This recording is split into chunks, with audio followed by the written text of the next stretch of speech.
નમસ્કાર વિદ્યાર્થી મિત્રો, હું પાર્થ રામાણી આપણી આ યુટ્યુબ ચેનલમાં તમારું હાર્દિક સ્વાગત છે. બાળકો, આપણે ગાલા અસાઇનમેન્ટ પ્રશ્નપત્ર 3 વિભાગ સી જે ગણવાનો બાકી રહી ગયો તો અધૂરો હતો, તો ત્યાર પછીના આગળ ક્વેશ્ચન નંબર 41 થી 46 ની શરૂઆત કરીએ. ચાલો જોઈએ શું કહે છે પ્રશ્ન નંબર 41 થી 46.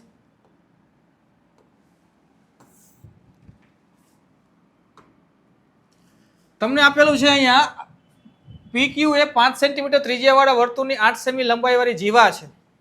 તો અહીંયા આકૃતિ થોડીક અધૂરી છે, એને હું પૂરી કરી દઉં. અહીંયા તમને PQ એ 5 સેમી ત્રિજ્યાવાળા વર્તુળની 8 સેન્ટીમીટર લંબાઈવાળી જીવા છે. બિંદુ P અને Q માંથી પસાર થતો સ્પર્શક બિંદુ T માં છેદે છે. આ બિંદુ T, આ જીવા PQ, એની કુલ લંબાઈ તમને આપી છે બાળકો 8 સેન્ટીમીટર. કેટલી છે? 8 સેન્ટીમીટર. અહીંયા બિંદુ લઈ લે R, અહીંયા બિંદુ લઈ લે O. રેડી? આવી કંઈક તમને રકમની અંદર આકૃતિ આપેલી છે અને આ ત્રિજ્યા તમને આપી છે 5 સેન્ટીમીટર. કેટલી આપેલી છે? 5. બધાય માપ સેન્ટીમીટરમાં જ છે. છેદે છે. જે આકૃતિ જુઓ તો ટીપી ની લંબાઈ શોધો. કોની લંબાઈ શોધવાની છે? સ્પર્શકની લંબાઈ શોધવાની છે. દાખલાની અંદર શું કરશું તો કે પહેલા આપણે ટીપી ની લંબાઈ ગોતવાની છે. અહીંયા પ્રોબ્લેમ એ થાય છે કે આખી વર્તુળની જીવા આપેલી છે 8, તો આ અડધી કેટલી હશે? 4. આ 4, આ 5, તો આ કેટલો હોય? પાયથાગોરસની ત્રિપુટી 3. કેટલા હોય? 3, 4 ને 5. રેડી? એટલે હું 8 જે છે એ 8 ને હું સેજ નીચે લખી દઉં, જેથી કરીને તમને ખ્યાલ આવે કે 8 રકમ કોની છે? અહીંની છે. અહીંથી ઠેઠ ઉપર સુધીનું અંતર. રેડી?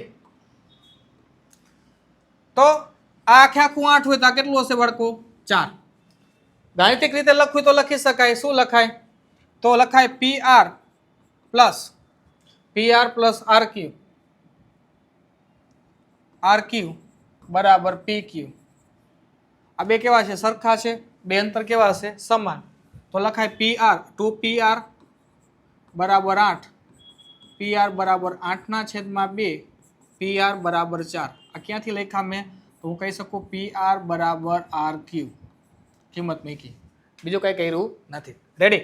હવે આ 4 મળી ગયા, 5 મળી ગયા, પણ આટલું અંતર ખબર નથી. RQ વાળું, આ R અને આ Q વાળું, આટલું અંતર આપણને ખબર નથી. તો પેલા એ ગોતશું. કેના આધારે? પાયથાગોરસના આધારે. ત્રિકોણ. કયો ત્રિકોણ? તો કે PRO. ત્રિકોણ PRO માં ખૂણો R કેટલાનો છે બાળકો? 90.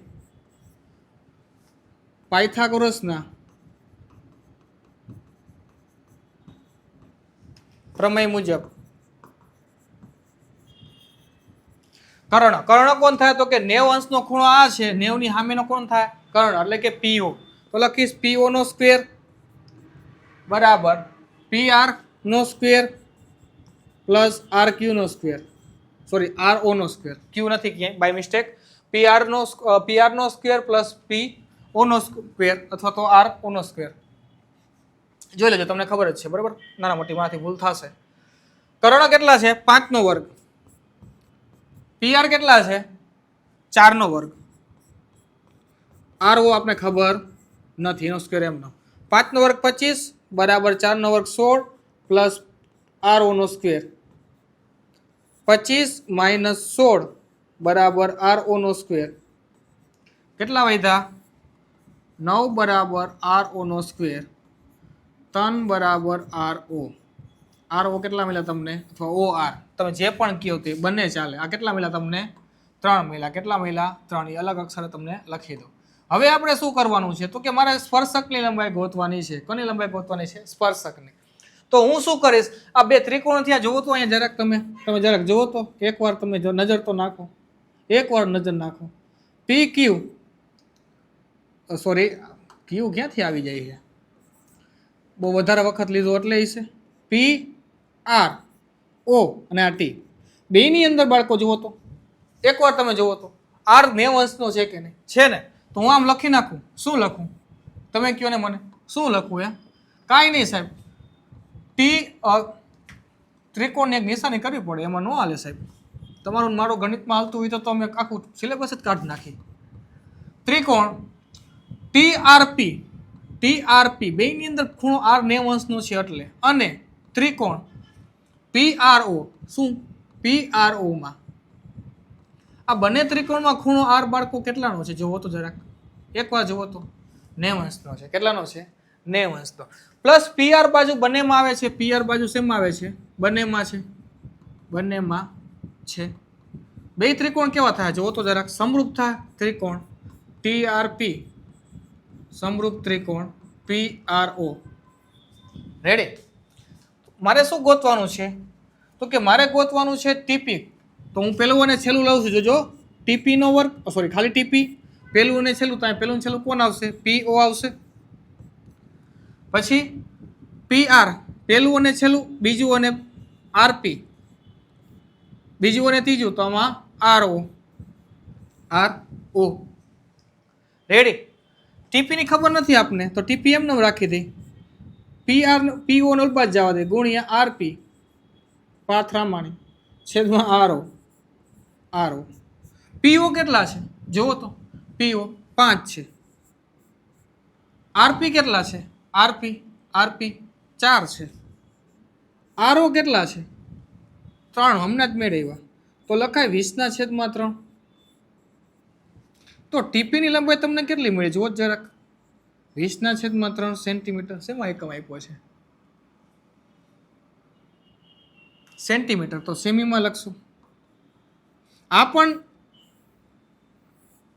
20/3 સ્પર્શકની લંબાઈ તમને કેટલી મળી બાળકો 20/3 શું કર્યું દાખલામાં કાંઈ નથી કર્યું મેં ખાલી આકૃતિ જે આપી હતી આકૃતિ એમને રાખી મેં આખું 8 કીધું તો મેં અડધાને 4 કીધું પછી મેં શું કર્યું તો કે પાયથાગોરસનો પ્રમેય મૂકીને આ બેન ખબર હતી RO મેળવ્યું 4 5 અને 3 મળી ગયું બંને ત્રિકોણને સમરૂપ સાબિત કરવા માટે મેં શું કર્યું તો કે આ બે ખૂણામાં 90 અંશના છે પ્લસ આ બાજુ બેયમાં આવે છે આ બે 90 અંશના છે આ બંને બાજુ બેયમાં આવે છે બાખોબા પ્રમેય મુજબ બંને ત્રિકોણ કેવા થાય અથવા એમ પણ કહી શકીએ કે આ ખૂણો R છે એ બેયમાં આવે છે આ બાજુ બેયમાં આવે છે અને ખૂણો P પણ બેયમાં આવે છે ખૂ પ્રમેય મુજબ પણ તમે કહી શકો ખૂ પ્રમેય મુજબ પણ તમે બંને ત્રિકોણ સમરૂપ કહી શકો બંને ત્રિકોણ સમરૂપ કીધા મેં મારે જોતું હતું કોને TP ને સૂત્રને કરતા બનાવીને TP જોતો હતો એટલે રેડી તો આ રીતે દાખલામાં TP ના સૂત્રો કરતા બનાવી અને જવાબ મેળવી લીધો આ તમારું એક ઉદાહરણ છે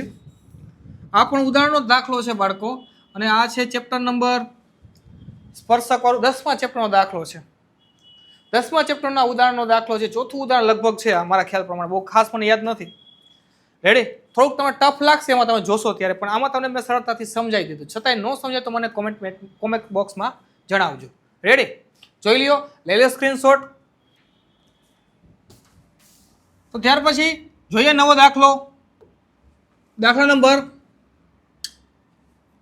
45 બહુલક વાળો દાખલો છે સાદો ને સિમ્પલ છે એમાં શું કરવાનું છે ખાલી સૂત્રમાં કિંમત મૂકવાની છે બહુલકનું સૂત્ર શું થાય જુઓ તો z બરાબર L plus F1 minus F0 છેદમાં 2F1 minus F0 minus F2 ગુણ્યા H સૂત્રમાં ખાલી કિંમત મૂકવાની છે બીજું કાંઈ નથી F1 કોને કહેશું સૌથી મોટું હોય ને F1 એની ઉપર F0 એને નીચે F2 રેડી L તમારે કેટલા મળશે 30 મૂકી દો કિંમત 30 પ્લસ F1 કેટલા છે 10 F0 કેટલા છે 9 છેદમાં 2 ગુણ્યા 10 માઇનસ 9 માઇનસ F2 કેટલા છે 3 H કેટલા આપ્યા 5 30 પ્લસ 10 માંથી 9 જાય 1 છેદમાં 20 માઇનસ 11 સોરી 12 11 9 ને 3 10 11 ને 12 છેદમાં ગુણ્યા 5 30 પ્લસ 1 ના છેદમાં કેટલા આવશે 8 ગુણ્યા 5 30 પ્લસ 5 ના છેદમાં 8 કરો 5 ભાગ્યા 8 ભાગનો 0 પોઈન્ટ 8 ચોક 32 8 50 ચાલે 8 6 48 2 0 8 2 16 એટલે કે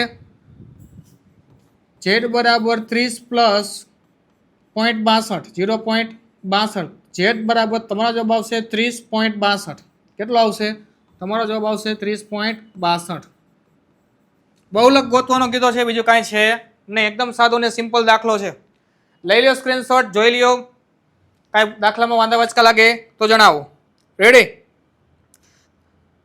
ત્યાર પછી આગળનો દાખલો જોઈએ આપણે કે આગળનો દાખલો શું કહેવા માંગે છે કયો છે ને પછીનો આગળનો દાખલો ચાલો જોઈ લઈએ બાળકો છેલ્લો દાખલો વિભાગ સી નો છેલ્લો દાખલો ધારો કે આપણે એક પાસાને એકવાર ઉછાળીએ છીએ પાસા પર પૃષ્ઠ 4 મળે 4 કરતા સંભાવના પાસાને ઉછાળો કેટલા સંભાવના મળે 1 2 3 4 5 6 શક્ય પરિણામ કેટલા 6. પેલો પ્રશ્ન કીધો 4 કરતા મોટી સંખ્યા એ પેલો લખી દો. 4 કરતા મોટી કોણ? 4 કરતા મોટી, 4 ને ગણવાના નથી. 4 કરતા મોટી કોણ? બે સંખ્યા કેટલી? 5 અને 6. તો લખવાનું 2/6 છેદ ઉડાડો 1/3. ઉપર સૂત્ર મૂકી દેજો, ભૂલતા નહીં. ખાસ હું નહીં લખાવું સૂત્ર, તમને ખબર જ છે. બીજો દાખલો શું કીધું? 4 કે 4 થી નાની, 4 કે 4 થી નાની, 4 લેવાના છે. શું કામ 4 કે 4 થી નાની કીધી? તો 4 આમાં લેવાના છે. 4 કરતા મોટી કીધી હતી એટલે નહોતા લીધા. એમ કીધું હોત કે 4 કે 4 કરતા મોટા તો લેત, 4 કે 4 કરતા મોટા તો 4 લેત. આમાં કીધું 4 કે 4 થી નાની, 4 કે 4 થી નાની કેટલી સંખ્યા? 4. 4/6. 2 ગુણ્યા 2, 2 ગુણ્યા 3, 2 2 કટ, જવાબ આવશે 2/3. ઉપર સૂત્ર લખવાનું ભૂલાય નહીં. ખાસ રેડી? તો અહીંયા સુધી રાખીએ બાળકો. વિભાગ સી અહીંયા પૂરો થઈ ગયો છે. મળીએ નેક્સ્ટ લેક્ચરની અંદર નવા નવા વિભાગ સાથે. તો અહીંયા સુધી બાળકો રાખીએ છીએ. મળીએ નેક્સ્ટ લેક્ચરની અંદર. ત્યાં સુધી ટાટા બાય બાય, સિયા, ફિર મિલેંગે ચલતે ચલતે. જો વિડીયો ગમ્યો હોય તો લાઈક, સબસ્ક્રાઇબ અને શેર કરવાનું ખાસ ભૂલાય નહીં. નવા આપણા ગાલા અસાઇનમેન્ટના વિજ્ઞાનના જે પ્રશ્નપત્ર છે એનું સોલ્યુશન પણ તમને થોડાક જ સમયની અંદર મૂકવામાં આવશે, જે એકદમ સાદી, સિમ્પલ અને સરળ ભાષામાં છે, કે જેથી કરીને તમને સરળતાથી યાદ રહી જાય. તેથી ખાસ ચેનલને લાઈક કરવાનું ભૂલાય નહીં. થેન્ક યુ બાળકો.